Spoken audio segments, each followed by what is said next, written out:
Welcome to Fearfully and Wonderfully Me, a podcast for women on leadership and life skills with Rhea Story.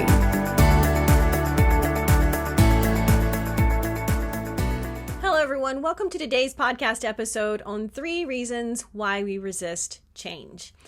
As you may or may not know, Mac and I wrote a book a few years ago called Change Happens, Leading Yourself and Others Through Change. And the reason we wrote that book is because actually learning how to respond proactively to change is one of the more often requested topics when we speak, because change happens to all of us personally and professionally. And those of us who are maybe at just a higher level of awareness realize that when change happens, we have the opportunity to respond proactively and increase our influence, options, and opportunities in life.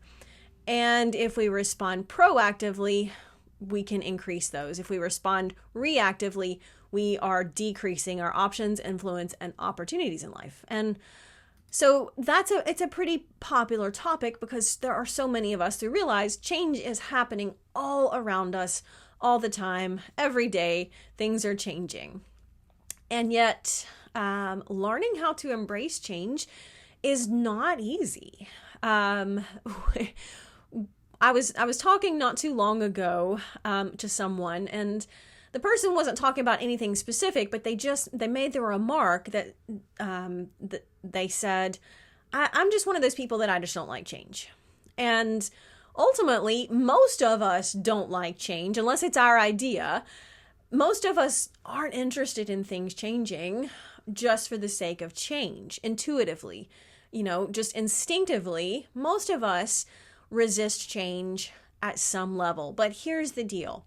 When we resist change, when we refuse to change, we are missing out on the potential. We're making the mistake of missing out on life. If we are resistant to change just for the sake of keeping things the same, then we miss out because we might stay in a job too long or a career that we don't enjoy, or we might stay in a relationship that's not healthy simply because we don't want to go through the change.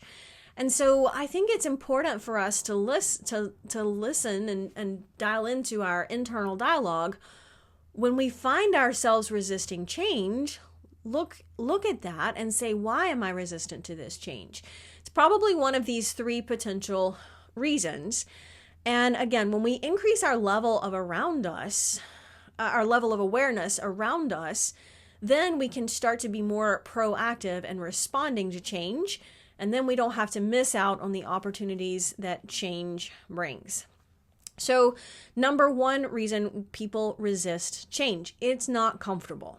Change requires us to get outside the comfort zone. I think it's Neil Donald Walsh who said, life begins at the end of the comfort zone. I don't know if life begins there, but growth certainly does.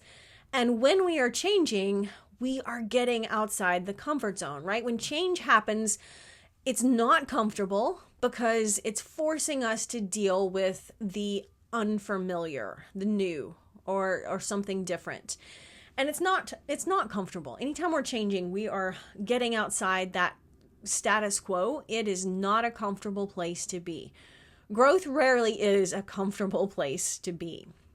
And we don't like to get uncomfortable. We all, as humans, we just don't like to be uncomfortable. We don't want to deal with the stress or the anxiety that comes with potential unknowns. I remember a few years back, Mike and I were moving, and we weren't just moving houses in the same city. We were moving to a new state. We were moving out of state.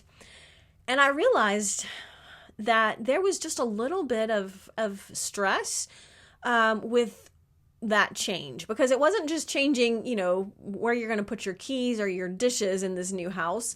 It was, man, where am I going to shop for groceries? And now I got to learn a new grocery store, and where are the aisles and what's in the grocery store, and where am I going to get gas, right? So there were a lot of little things that are changing when you make a big move.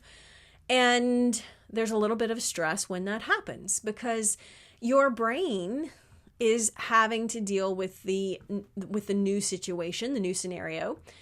And it's not a comfortable place to be, right? Routine is comfortable because you know what's going to happen, you know pretty much when it's going to happen, right? That's the benefit of a routine, is it's comfortable.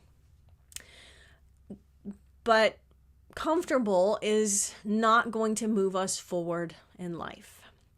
So the second reason that people resist change is not easy. Anytime we are changing, we have to put more energy into the situation.